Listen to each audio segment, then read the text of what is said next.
नमस्कार, न्यूज 24 देख रहे हैं आप। मैं हूं आपके साथ डॉक्टर मीना शर्मा। राजस्थान में पेपर लीक का बवाल खत्म नहीं हुआ कि एक बार फिर से पेपर लीक की चर्चाएं हो रही है। राजस्थान में ये पेपर लीक का मामला इस बार नेशनल सीड्स कॉरपोरेशन लिमिटेड की एग्री ट्रेनिंग भर्ती परीक्षा में नकल करते हुआ है। ये ऑनलाइन पेपर था और इसमें ऐप के जरिए ऑनलाइन ही पेपर में नकल करवाई जा रही थी और इसके लिए बाकायदा एडवांस पेमेंट भी अभ्यर्थियों से लिया गया। इस पूरे मामले पर राजस्थान में एसओजी जो पुलिस महकमा की एक विशेष टीम है, स्पेशल ऑपरेशन जो है ग्रुप, उसकी तरफ से कार्रवाई की गई और कमिश्नर ने भी बाकायदा एसओजी के साथ आकर सामने आकर इस मुद्दे पर खुलासा किया है किस तरह से कितने लोगों की गिरफ्तारी हुई है और किस तरह से ये गैंग जो है वो पेपर लीक का काम करता पहले से रहा है ऑनलाइन परीक्षाओं के दौरान। तो राजस्थान में भजनलाल सरकार के आने के बाद भी पेपर लीक का सिलसिला रुकने का नाम नहीं ले रहा है। देश के दूसरे हिस्सों की तस्वीर भी समय समय पर आप देखते ही हैं। हमारे खास मेहमानों के साथ हम समझने की कोशिश कर रहे हैं कि क्या ये ऐसी गुत्थी है जो सुलझने वाली नहीं है। किसी भी सरकार के लिए तंत्र इतना ज्यादा विफल हो चुका है या फिर कोई और परेशानी है। अनुश्री है हमारे साथ, प्रवक्ता कांग्रेस की, हितेंद्र शर्मा बीजेपी के, जगदीश शर्मा वरिष्ठ पत्रकार, राजीव तिवारी जी वरिष्ठ पत्रकार और आनंद वर्धन शुक्ला जी पूर्व पुलिस अधिकारी रहे हैं और आप पुलिस महकमे में वरिष्ठ पदों पर हैं। आप सभी का बहुत बहुत स्वागत है। तो हितेंद्र जी जरा बताइए, सरकार का पक्ष, सत्तारूढ़ दल का पक्ष। देखिए, पेपर लीक की ये जो घटना हुई है, ये बहुत दुर्भाग्यपूर्ण घटना है। कहीं भी पेपर लीक की घटना हुई, ये नहीं होनी चाहिए थी, मगर हमारी सरकार ने इस पे तुरंत कार्रवाई करी। हमने लीपापोती करने का काम नहीं करा जैसे कि पूर्ववर्ती सरकारों के समय होता था। हम लोगों ने कार्रवाई करी, पब्लिक के बीच में, पब्लिक डोमेन में इस चीज को लेके आए हैं। 14 के तकरीबन गिरफ्तारियां हो चुकी है, 25 लोगों के खिलाफ एफआईआर दर्ज हुई है।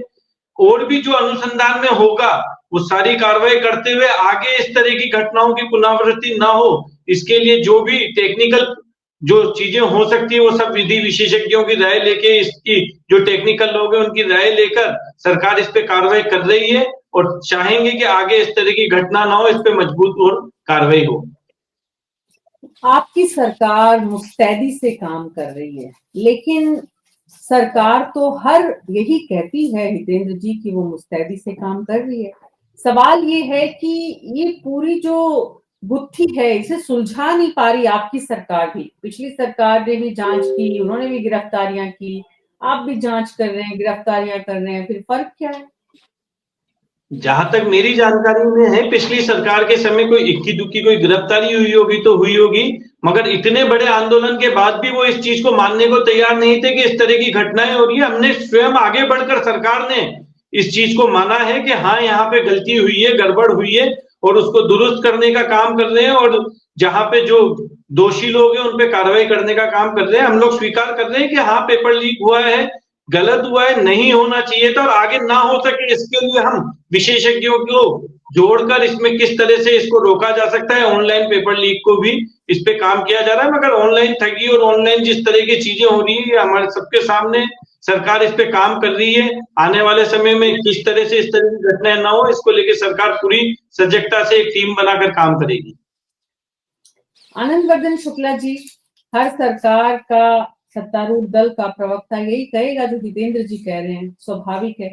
लेकिन ये तंत्र टूटने का नाम नहीं ले रहा है। पुलिस महकमे की आपको लगता है इसमें जिम्मेदारी और जवाबदेही कुछ और बढ़ाने की जरूरत है क्या? मतलब कैसे कि लीक होने के बाद ही आरोपियों को पकड़ा जाएगा, पहले कुछ समझ में नहीं आता, समझा नहीं जाता, या वाकई में ये जो लोग हैं वो इतने ताकतवर हैं कि पुलिस की, मतलब पुलिस को भी धता देते हैं? सबसे पहले तो वीना जी इन चीजों को राजनीति से थोड़ा ऊपर कर दें कि उस सरकार के टाइम पे हुआ, इस सरकार के टाइम पे नहीं हुआ। मध्य प्रदेश में आपने देखा था व्यापम घोटाला कितने बड़े लेवल पे हुआ, कार्रवाई भी हुई लेकिन बंद हो गया क्या? अब ये जो नई चीज आ रही है, देखिए आर्टिफिशियल इंटेलिजेंस आ गया है, इलेक्ट्रॉनिक्स बहुत आगे चला गया है, हैकिंग बहुत आगे हो गई है। अब ये पहला एग्जाम्पल है राजस्थान में कि ऑनलाइन परीक्षा में भी हैकिंग हो गई। तो आप सोचिए कि ये किसी सरकार से रिलेटेड नहीं है कि कांग्रेस ने ये किया, बीजेपी से ऊपर उठिए आप, ये क्राइम है। और ये अच्छी बात है कि एसओजी ने और जयपुर पुलिस कमिश्नरेट ने तुरंत त्वरित एक्शन लेकर के इसमें कार्रवाई की। मैं ये नहीं कह रहा हूं कि राजस्थान के अंदर या इस गवर्नमेंट के अंदर पेपर लीक हुआ है, no not at all. Central government में भी हुए हैं पेपर लीक, जहां कांग्रेस की राज्य वहां भी हुआ है, जहां बीजेपी के वहां भी हुआ है। तो इन राजनीति से ऊपर उठ के बात करें और ये बात करें कि इसको रोका कैसे जाए। इसके लिए आपको लेटेस्ट टेक्नोलॉजी का प्रयोग करना पड़ेगा। ऑनलाइन पेपर को भी सेव करने के तरीके मौजूद हैं। आज ही मैंने एक इलेक्ट्रॉनिक इंजीनियर जो एआई पे काम कर रहा है बॉम्बे में, उससे बात की इसी संदर्भ में। उसने कहा हर चीज का उपाय है, लॉक किया जा सकता है सिस्टम को, वो भी है। पुलिस एक्शन ले, कार्रवाई करे और असली जो अपराधी है वहां तक पहुंचे, ये अच्छा है। जी रितेन जी कह रहे हैं कार्रवाई हो रही है और आगे भी होगी, लेकिन टेक्निकलिटीज बढ़ती जा रही हैं, कॉम्प्लिकेशंस बढ़ते जा रहे हैं। उसको रोकने का वाया मीडिया उपाय हमें ढूंढना पड़ेगा और निश्चित रूप से हम इसको ढूंढ लेंगे, इसमें कोई डाउट नहीं है। मुझे याद आ रहा है आनंद वर्धन शुक्ला जी, जब भूपेंद्र यादव जी राजस्थान की डीजी थे और उनका मैंने एक इंटरव्यू किया था, तो उन्होंने कहा था कि अपराधी पुलिस की सोच से हमेशा 10 कदम आगे आगे रहता चलता है, है। बिल्कुल। जी, तो वही बात जगदीश शर्मा जी यहाँ पर साबित हो रही है कि मतलब यहाँ पे आपने ऑफलाइन में कुछ तंदुरुस्त, मतलब कुछ आपने इस तरह के करने की प्रयास किए, कोशिश की। ऑनलाइन में आपको यहाँ धता देकर चले गए आरोपी और पुलिस, मतलब जो गैंग इस तरह की जो काम करते हैं। मीना जी, आपने इंटरव्यू किया था भूपेंद्र जी को और उन्होंने सही बात बोली थी, जो आनंद वर्धन जी भी स्वीकार कर रहे हैं कि अपराधी जो है वो 10 कदम आगे होता है क्राइम को निश्चित कंट्रोल रूप से। करने के लिए। तो कोई भी ऑप्शन नहीं बचा क्या हमारे पास? शुक्ला जी बता ही रहे हैं, बहुत सारे टेक्नोलॉजी ऑप्शन के है, ऑप्शंस हैं, सेव किया टेक्नोलॉजी जा में सकता ऑप्शन है। है ऐसे। और ऐसा नहीं है कि ये केवल हिंदुस्तान या कुछ स्टेट्स में ही ये प्रॉब्लम है। हम सभी जगह। बड़ी टेक्नोलॉजी क्यों नहीं लेकर आ सकते? क्यों नहीं अडॉप्ट करते ऐसी टेक्नोलॉजी? ये तो टेक्नोलॉजिकल पहली बार तरीके ही से पता ही चला है ना जगदीश जी, पहली बार पता चला है कि ऑनलाइन में भी हो रहा है। निश्चित रूप से आप वेट करिए, जल्दी ही इसका उपाय आ जाएगा। नहीं, मैं जो है ना वो सरकार की मंशा पे सवाल उठा रहा हूँ साहब, चाहे वो ये गलत। कांग्रेस की हो चाहे बीजेपी की हो। ये करना चाहते हैं क्या सचमुच में ऐसा? और जब ऐसे तक लोगों को इनके लोग लेके इन्वॉल्व होंगे तब तक तो नहीं करना चाहेंगे ये लोग। आपको पता है आरपीएससी पिछली में बार आया था कि सरकारी लोग इन्वॉल्व हैं। यही तो कह रहा हूँ, आरपीएससी में आपने कैसे लोग बिठा रखे थे जो अपने बेटी बेटी के लिए ही काम कर रहे थे बैठ कर वहां। तो आपकी फैक्ट है। मंशा क्या है? मंशा आप, जब तक आपकी मंशा बहुत क्लियर नहीं होगी, बहुत स्ट्रांग नहीं होगी और आप उसके प्रति अपनी विल पावर नहीं दिखाएंगे, एडमिनिस्ट्रेशन भी क्या कर लेगा? ये तब होगा जब बहुत सारी, आप एक एसओजी आपने बना दी इतनी बड़ी टीम है, और राजस्थान पुलिस किसी भी देश के किसी भी स्टेट से कम नहीं है। बिल्कुल राजस्थान पुलिस में बहुत योग्य अफसर हैं, बहुत एक्यूट तरीके से काम करने वाले हैं, डेडिकेटेड तरीके से दिन रात काम जुटकर काम करते हैं। तो उन लोगों को पहले आप ये कहिए कि किसी भी तरीके से निकाल के लाओ उसको जो कल्प्रिट है।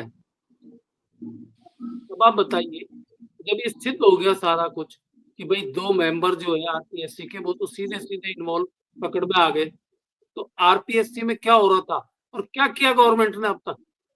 सर, सिफारिशों से लगाए हुए मेंबर यही करेंगे, और ये नहीं कि ये गवर्नमेंट करती है वो करती है, सभी लोग कर रहे हैं।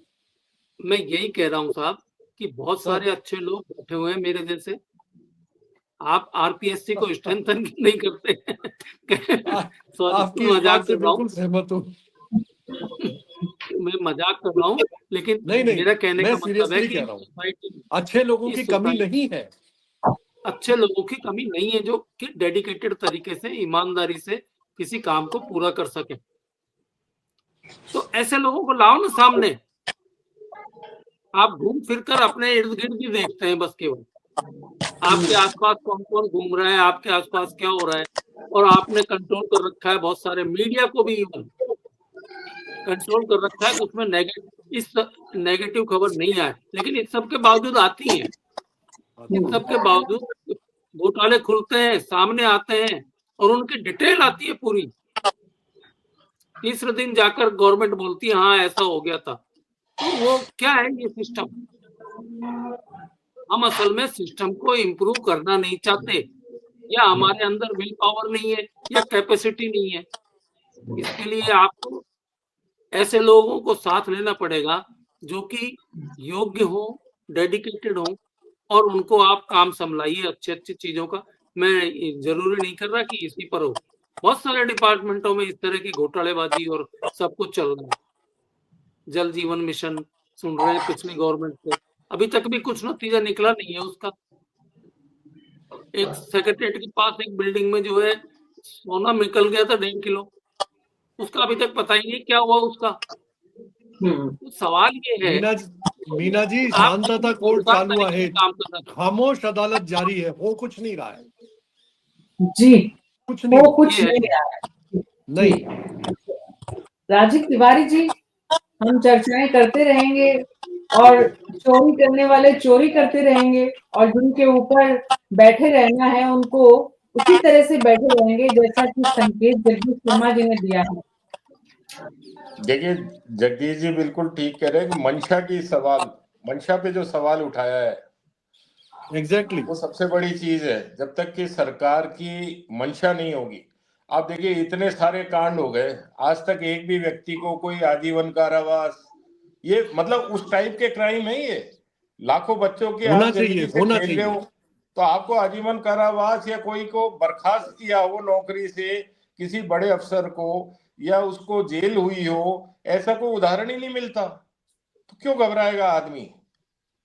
और फिर अभी देखिए आप नीट परीक्षा में सारा उठा और वहां से जो एनआईटी कह रही है कि साहब अब सारे टैबलेट से ऑनलाइन पेपर होंगे। तो ये तो यहाँ तो अभी ये छोटा सा पेपर ही लीक हो गया, तो बड़े वाले पेपर तो आराम से होंगे। तो जो भी टेक्नोलॉजी आ रही है, भले ही एआई आए, तो एआई का शुरू से हो रहा है कि जितना फायदा होगा उससे ज्यादा बड़े नुकसान भी हो सकते हैं। एग्जैक्टली और हो ही रहे हैं। आज मेरा चेहरा लगा के जगदीश जी के शरीर पर और कोई बात कहला दी जाए, तो इस तरह के क्राइम से बचने के लिए एक ठोस कठोर कानून की जरूरत है। वो हम कागजों पे, अब आप देखिए गहलोत सरकार ने इसके ऊपर एक कानून बनाया और वो विधानसभा से भी पारित हो गया, सब कुछ हो गया, लेकिन वो अभी तक शायद राष्ट्रपति की उसको मंजूरी नहीं मिली, वो नहीं आया। तो जब तक हम कोई ऐसी कार्रवाई उस लेवल की नहीं करेंगे कि जो वो है ना कि अपराधियों में डर और पुलिस पर विश्वास, तो वो कहीं ना कहीं अपराधियों में किसी चीज का डर तो पैदा होना चाहिए ना। यहाँ तो डर का कोई मतलब ही नहीं है। इतनी बड़ी गिरफ्तारियां होने के बाद भी पिछली वो सरकार सब के रिहा दौरान हो तो रहे हैं, सब देखिए जमानत पे रिहा हो गए। उधर वो जो ये एसआई वाले जो थे, हाँ, हमने जमानत अपने हाथ में नहीं है सर, कोर्ट के हाथ में। वो कोर्ट के हाथ में है, लेकिन कोर्ट के हाथ में जब तक आप कोर्ट में उस तरीके के सबूत दलीलें पेश नहीं करेंगे। अभी पिछली जो मीटिंग थी, मतलब मीना जी के इसी चैनल पे, उस पे वो महेश जी आए थे एडवोकेट, वो कह रहे थे कि किसी के खिलाफ कोई सबूत ही नहीं है कि जिसमें उसको सजा हो सके। पुलिस की ये जो कार्यप्रणाली है, वो पुलिस का मतलब हो गया यहाँ पर आनंद जी, वो जो सिस्टम की सरकार मंशा की बात जो जगदीश जी कह रहे थे, मैं कह रहा हूँ सिस्टम की मंशा की बात, जब तक वहां तक आप नहीं पहुंचेंगे, उस पहली कड़ी तक को नहीं पकड़ेंगे और उसको सजा नहीं देंगे, तब तक ये सब चीजें रुकने वाली नहीं है। और उसके बाद भी नहीं रुकेंगी, ये तो है, लेकिन कम जरूर कर सकते हैं हम उसको, क्योंकि टेक्नोलॉजी पर किसी का बस नहीं है। आज नासा तक की साइट हैक हो जाती है, तो फिर ये छोटी मोटी एजुकेशन साइट्स को तो कौन हैक नहीं कर सकता। और आजकल तो गवर्नमेंट भी प्राइवेट हैकर्स को बुला के और बड़ी बड़ी चीजों को सॉल्व करा रही है। बिल्कुल। तो ऐसे सरकार को प्राइवेट हैकर्स की मदद लेनी पड़ रही है। बिल्कुल ली जाएगी जी। तो फिर अनु जी, इसका मतलब जैसे राजीव जी बता रहे हैं कि इतनी जो हैकर्स हैं या जगदीश जी ने बताया, आनंद वर्धन जी ने बताया कि दरअसल आरोपी इतने शातिर हैं कि व्यवस्था कितनी भी दुरुस्त कर ले, तंदुरुस्त कर ले, लेकिन व्यवस्था के सामने ये लोग ज्यादा मजबूती से निकल जाते हैं। जैसे कि अभी इन्होंने पेपर को तो लीक कर ही दिया, अब जितने परीक्षार्थी हैं, जितनी पूरी की पूरी मशीनरी है जो इस परीक्षा में लगी थी, उसे वापस तैयारी करनी पड़ेगी। तो अनुसूचित सरकार किसी की भी हो, आप भी इस बात को समझ रही हैं कि इनसे पार पाना आसान नहीं है।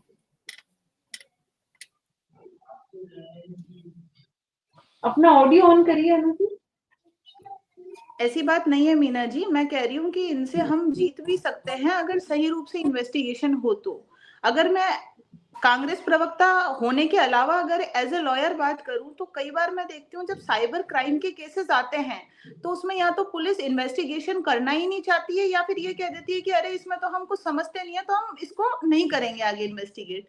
तो कहीं ना कहीं या तो इसमें ट्रेनिंग की भी कमी होती है कि वहाँ पुलिस ऑफिशियल्स को साइबर की एक प्रॉपर ट्रेनिंग नहीं दे पा रहे हैं कि आप इसको किस तरीके से इन्वेस्टिगेट कर सके। तो सरकार भले ही कोई भी हो लेकिन एक इसको साइबर सेल को इनको मजबूत करना ही पड़ेगा एनीहाउ, क्योंकि साइबर के केसेस तो वेरी ओपन एंड शट होते हैं। अगर हम देखें तो किसी भी IMEI से ले ले, चाहे किसी भी आप फेक ईमेल भी एक्सेस करेंगे तो उसका भी ट्रैक आता है हमारे पास कि किस मोबाइल से किसने ट्रैक किया, टावर लोकेशन बोलती है। लेकिन क्वेश्चन यही आता है कि हम उस लेवल पे सारे अधिकारियों को ट्रेनिंग नहीं दे पाते।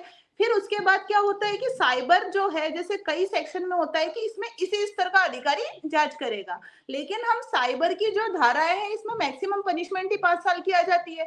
दूसरा, इसकी जो इन्वेस्टिगेशन है वो स्टार्टिंग रूप पे आप एक कांस्टेबल को भी दे देते हैं, तो उस स्तर पे क्या आप ट्रेनिंग दे पा रहे हैं उन लोगों को, ये चीज देखना बहुत जरूरी होगा।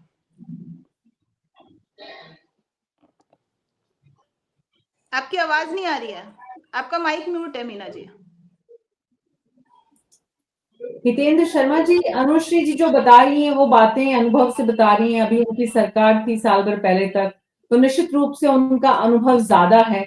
और क्योंकि आप नए नए हैं अभी, वैसे भी आप तो प्रवक्ता भी नए नए बने हैं और सरकार में मुख्यमंत्री जी भी नए नए हैं, तो थोड़ा समझने की जरूरत है उनके अनुभव से कि क्या क्या करना चाहिए। वो प्रवक्ता कांग्रेस की होने के नाते नहीं बोल रही है सिर्फ, आपने सुना, वो लॉयर के नाते भी बता रही है। देखिए, कोई भी अच्छे सुझाव का स्वागत किया जाना चाहिए, उनका सुझाव अच्छा है, सरकार इस दिशा में जरूर काम कर रही है। साइबर अपराध को लेकर सरकार सजग है। कार्रवाई भी हम सब लोगों ने देखा है कि जिस तरीके से एक अभियान के तहत योजनाबद्ध तरीके से राजस्थान में साइबर अपराधियों पे कार्रवाई हुई है। अब ये अपने आप में एक अलग तरह का मामला आज हमारे सबके सामने आया है। मैं पूर्ण विश्वास के साथ सबको ये कहना चाहूंगा कि सरकार इस पे कठोर कार्रवाई करेगी और आगे इस तरह की घटनाओं की पुनरावृत्ति ना हो। विशेषज्ञों को साथ लेकर इस पे भी काम होगा कि आगे जाके दोबारा इस तरह की कोई घटना घटित ना हो। इस पे सरकार गंभीरता से काम करेगी, ये तय है। जी, सरकार गंभीरता से काम करेगी तो निश्चित रूप से इस तरह की घटनाएं नहीं होंगी। लेकिन अभी जो घटना हुई आनंद वर्धन जी, आपने कहा कि उसे तमाम प्रयासों के बाद भी व्यवस्था के रोका नहीं जा सकता क्योंकि टेक्निकलिटीज इतनी ज्यादा है। यहाँ राजीव तिवारी जी ने कहा कि नासा तक की साइट्स जब हैक हो जाती हैं, तो ऐसे में पुलिस महकमे में जब सुधारों की बात हम सालों सालों से कर रहे हैं, सुनते हैं, पुलिस सुधारों में कौन से ऐसे प्रयास हों जो इस तरह के कामों को रोकने में मददगार हो? देखिए, अनु जी अभी कह रही थी ना कि टेक्नोलॉजी, अनु जी आपके मोबाइल नंबर से हम मीना जी को फोन कर सकते हैं जबकि मोबाइल आपके पास रखा हुआ है। अब ये हाँ, ऐसी बिल्कुल ऐसी कर सकते हैं। इलेक्ट्रॉनिक्स आ गई हैं, आपकी आवाज में मीना जी के पास फोन चला जाएगा, क्या कर लेंगे आप? तो ऐसी जो टेक्निकलिटीज हैं उसमें स्पेशलाइज्ड ट्रेनिंग देनी बहुत जरूरी है हमारे इन्वेस्टिगेटिंग ऑफिसर्स को। हमारे आईओज में 50% से ज्यादा इस टेक्नोलॉजी से अवेयर ही नहीं है। 10-20% ऐसे भी हैं जिनको फेसबुक, इंस्टाग्राम, ये सब चीजें, सोशल मीडिया चलानी ही नहीं आती हैं। अरे भाई, तो उनको जब इन्वेस्टिगेशन दे रहे हो तो ट्रेंड तो करो कि क्या हो रहा है, कैसे हो रहा है। तो इतनी सारी जो डेवलपमेंट हुई है इन दिनों, और आर्टिफिशियल इंटरनेट, जी चैट पैट और पता नहीं क्या क्या कितनी टेक्नोलॉजी आ गई है कि आपको अपने आप को अपडेट रखना होगा। जैसे पहले अपन बात कहते थे कि कार में मुलजिम जा रहा है और टूटी फूटी जीप से हम पीछा कर रहे हैं, अब उसको इलेक्ट्रॉनिक में ले आइए, टेक्नोलॉजी में ले आइए। मुलजिम हमसे बहुत आगे बढ़ गया है, वो जगह जगह की ट्रेनिंग ले चुका है। हमारा आदमी जब तक उससे ज्यादा स्मार्ट नहीं होगा, नहीं पकड़ पाएगा इन चीजों को। तो ट्रेनिंग की जरूरत है, टेक्निकल लोगों को भर्ती करने की जरूरत है। अभी हमारे पास एमेच्योर नहीं चाहिए, हमें भी कैंपस प्लेसमेंट में जाना पड़ेगा, हमें भी आईआईटी के बच्चों को लेना पड़ेगा, हमें भी इलेक्ट्रॉनिक और ये इंटरनेट के बारे में एक्सपर्ट्स को लाना पड़ेगा। अब ये जो सब इंस्पेक्टर इंस्पेक्टर जो एमए बीए करके आ रहे हैं वो नहीं कॉप अप कर पाएंगे। तो एसओजी के जो चीफ हैं, मैं भी उनसे बात करूंगा, आप भी अपनी बात पहुंचाइए कि टेक्निकल लोगों को राजस्थान पुलिस ले हायर करे, प्राइवेट क्यों, अपॉइंटमेंट देना एक्सपर्ट्स को, तो निश्चित रूप से हम इसको पकड़ पाएंगे। अदरवाइज तो बहुत मुश्किल होगा, नहीं पकड़ पाएंगे हम। आनंद वर्धन जी, क्या ये बातें इससे पहले हुई नहीं? इतनी बड़ी बड़ी डीजी कॉन्फ्रेंस होती है, पुलिस महकमे, होम डिपार्टमेंट इसको लेकर बहुत सारी तैयारी वर्कशॉप करता है कि कैसे पुलिस महकमे में स्पेशलाइज्ड लोगों की और खास करके आईटी के लोगों की टीम, पूरी की पूरी सेल अलग से बनाया जाना अनिवार्य है, जरूरी है। इसको लेकर आई एम श्योर कि बहुत सारी चर्चाएं हुई होंगी, लेकिन इसके एग्जीक्यूशन में अगर इतनी देर हो रही है तो उसका कारण क्या है? देखिए, आईबी है, इंटेलिजेंस है, रॉ है, एनआईए है, इन लोगों ने टेक्निकल लोगों को हायर करना शुरू कर लिया है, मतलब अपॉइंटमेंट देना। अब राजस्थान पुलिस या स्टेट पुलिस में भी ऐसे लोगों को अपॉइंट करना पड़ेगा। आरपीएफ के उसको आप करना चाहते हैं, नहीं बैठेगा। अब आपको भी आईआईटी में और आईआईएम में जाना पड़ेगा टेक्निकल लोगों को लाने के लिए। प्रोफेशनल पुलिस की जरूरत है, अभी एमेच्योर पुलिस नहीं चल सकती इस समय। तो उसके बारे में निश्चित रूप से काम हो रहा है, मीटिंग्स में भी काम हो रहा है, बीपीआरडी में भी, bureau of police research and development में भी इस पर काम हो रहा है, निश्चित रूप से काम हो रहा है। शर्मा जी, हम उम्मीद करते हैं कि इस बात को आप सरकार के सामने रखेंगे, क्योंकि सरकार भी नई है और जूझ रही है इन सब परेशानियों से कि कैसे इन परेशानियों से निजात दिलाएं। तो जब हम कभी भी चर्चा करते हैं तो उसका मकसद भी यही होता है कि जितने विचार जितने लोगों के आते हैं उसमें सरकार को इनपुट मिलता है, और इनपुट का काम अगर सरकार ठीक से ले तो बहुत उपयोगी भी होता है। जगदीश शर्मा जी, पुलिस सुधारों को लेकर आनंद वर्धन शुक्ला जी ने जो बात कही वो एक पक्ष है, सरकार की मंशा दूसरा पक्ष है, तीसरा पक्ष आरोपियों की जो रफ्तार है वो कानूनों से आगे है, वो एक पक्ष है। बिल्कुल। लेकिन एक पक्ष विद्यार्थी का है, उस विद्यार्थी को तो अल्टीमेटली नुकसान हो रहा है, चाहे कारण कुछ भी बने, किसी की भी कमी हो, किसी की भी लापरवाही हो, किसी की भी शातिराना तौर तरीकों से पेपर लीक के काम को अंजाम देना हो, अल्टीमेटली सफरर तो छात्र होता है। मीना जी, इसीलिए सरकार चुनी जाती है, इसलिए योग्य सरकार चुनने की बात होती है कि आपके पास ऐसे लोग आए, चुनकर आए। अभी तो चुनाव दूसरे ढंग से होता है हमारे यहाँ, कोई भी चुना जाता है। अब मैं बहुत ज्यादा इस पर बात नहीं करना चाहता, लेकिन सवाल ये है कि आपको एक्सपर्ट लोग भी सरकार में लेने पड़ेंगे, जो बैठे आपकी कैबिनेट में सामने और बैठकर बताएं कि ये है प्रॉब्लम और इसको ऐसा सॉल्यूशन करना है। वो कह रहे हैं हमारे यहाँ जो है एक ढांचा चला आ रहा है, बस उस ढांचे से बाहर निकलने की कोशिश बहुत कम होती है। अभी आनंद वर्धन ने बताया कि किस किस लेवल पर रिसर्च का काम चल रहा है, लेकिन कब से चलना चाहिए। वही बात है कि जब आग लगी तब कुआं खोदने की बात आ रही है सामने। तो ये चीजें तो बहुत पहले हो जानी चाहिए ना। अगर सरकार जो है वो भविष्य की चीजों को पहले से देखकर तैयारी नहीं करती है तो बहुत नुकसान कर देगी सोसाइटी का, अपने वोटरों का, इस प्रदेश की जनता का। तो ऐसी सरकारें चुनी जानी चाहिए जो सरकार पढ़े लिखे की हो। पढ़े लिखे से मेरा मतलब कोई ज्यादा डिग्रियों से नहीं है, मतलब पढ़े लिखे का मतलब जैसे बहुत सारे लोग जनता की यूनिवर्सिटी में भी पढ़े थे, भैरव सिंह शेखावत, हरदेव जोशी, ये बहुत ज्यादा पढ़े लिखे लोग नहीं थे। वो पढ़ाई तो ज्यादा काम की होती है सर। वो पढ़ाई दरअसल ज्यादा काम की होती है, जनता की मैं वो पाठशाला में, कह रहा हूँ समाज की पाठशाला में पढ़ा हुआ व्यक्ति। बट अब जी टेक्निकल चीजों की ज्यादा जरूरत है, टेक्निकलिटी मैं की ये कह ज्यादा रहा हूँ जरूरत है। कि वो लोग ज्यादा पढ़े लिखे नहीं थे तो भी सरकार को तो बहुत अच्छे से चलाना जानते थे ना। उन्होंने बड़े बड़े उनके टाइम पर बड़े बड़े क्राइम के केसेस खुले हैं, किडनैपिंग नो से डाउट। लेकर और रॉबरी तक के बहुत बड़े बड़े केस खुले हैं, क्योंकि उन्होंने खुद टांग नहीं अड़ाई कहीं भी, एक्सपर्ट की सेवाएं ली, एक्सपर्ट से राय ली, उस राय के हिसाब से आगे बढ़े और काम को सफल होने तक पहुंचाए। हर सरकार को ये करना ही पड़ेगा। सरकार में बैठे हुए लोग खुद एक्सपर्ट नहीं होते, वो एग्जीक्यूटर तो हो सकते हैं कि भाई किसी चीज के लिए आपको सपोर्ट सिस्टम चाहिए, वो गवर्नमेंट उनको प्रोवाइड कराए, तो लेकिन एक्सपर्ट कोई बिठाएं, जो काम ऐसा है जहां पर कि एक्सपर्ट्स की जरूरत होती है, बिठाएं वहीं पर। आज हमारे हॉस्पिटल में डॉक्टर बहुत अच्छे हैं, लेकिन टेक्नोलॉजी ने, रोजाना मैं खबरें देख रहा हूँ अखबारों में कि टेक्नोलॉजी वहां बड़े बड़े ऐसे केसेस खोल रही है, ऐसी बीमारियों का इलाज हो रहा है जो अभी तक संभव नहीं हो रही थी अपने मौजूदा रिसोर्स के साथ ही। जी ये क्या है कि लोग अपनी अक्ल का काम लेते हैं, जिसको कहना चाहिए मैं मोटे भाषा में, अक्ल का काम लेना पड़ेगा इसमें, और ये इसमें बंदे रास्ते पे चलने का कोई रास्ता, कोई मतलब नहीं जी होता है। जी आपको ये जी करना ही पड़ेगा। जी। राजीव तिवारी जी, छात्रों को इस ऐसी परेशानियों से बचाने के लिए सरकार क्या करे? मैंने तो पहले बताया, सरकार को एक तो कड़े नियम बनाने चाहिए, उनका एग्जीक्यूशन होना चाहिए, अगर कोई पकड़ा जाता है तो उसके त्वरित कार्रवाई हो।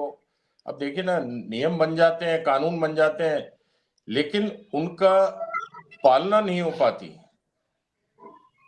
आप देखिए निर्भया केस में कब 2012 में मेरे ख्याल में वो कानून बन गया था, आज तक कितने रेपिस्ट को मौत की सजा मिली उसमें।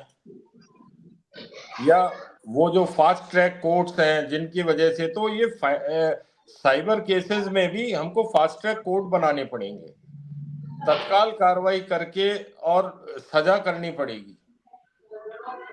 और कुछ इस तरीके की टेक्नोलॉजी हमको लेनी पड़ेगी कि जो हम कर रहे हैं, जैसे हम ऑनलाइन पेपर दे रहे हैं तो वो लीक ना हो, ये सुनिश्चित करना पड़ेगा।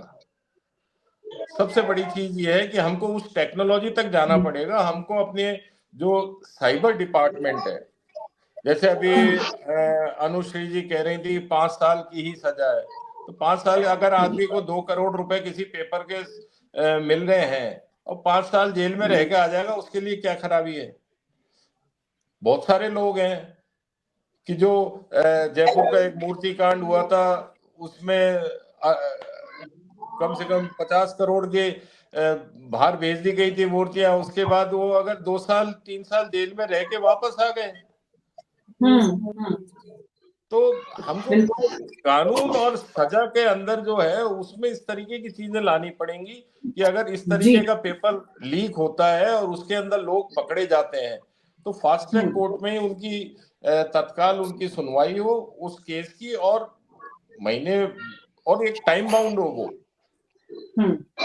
और वो जो कोर्ट बने उनके अंदर इस तरीके की व्यवस्था होनी चाहिए कि भाई उस पे आप या तो करेंगे, अपील करेंगे तो सुप्रीम कोर्ट में ही हो सकती है खाली।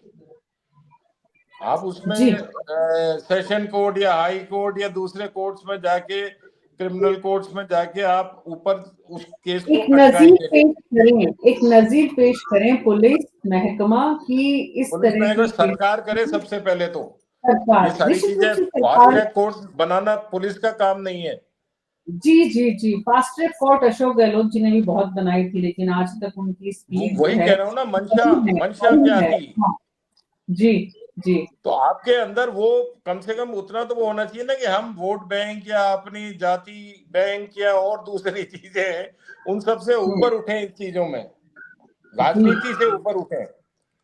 जी बहुत बहुत शुक्रिया आपका इस चर्चा में शामिल होने के लिए। कुल मिलाकर हितेंद्र शर्मा जी जरूर ध्यान से सुनिए, राजीव तिवारी जी ने जो कुछ कहा है कि सिर्फ यहाँ पर कानून बनने से कुछ नहीं होगा, कानून का अमल करने से होगा। कानून का अमल करने में भी समय लगता है, उसको बचाना होगा। Fast track courts, paper leak के मामलों में कम से कम पुलिस और सरकार मतलब सरकार की मंशा इतनी स्पष्ट होनी चाहिए कि कुछ दिनों में इस तरह के नजीर पेश करने वाले फैसले आए, सजा दी जाए, ताकि कोई भी दूसरा गैंग या दूसरा आरोपी या दूसरा कोई भी ऐसा व्यक्ति जो इस तरह की अपराधी, जो इस तरह की तैयारी करे कि वो आने वाले पेपर लीक को लेकर बच्चों के भविष्य से खिलवाड़ करे, तो उसे डर लगे, उसके रोंगटे कांपे।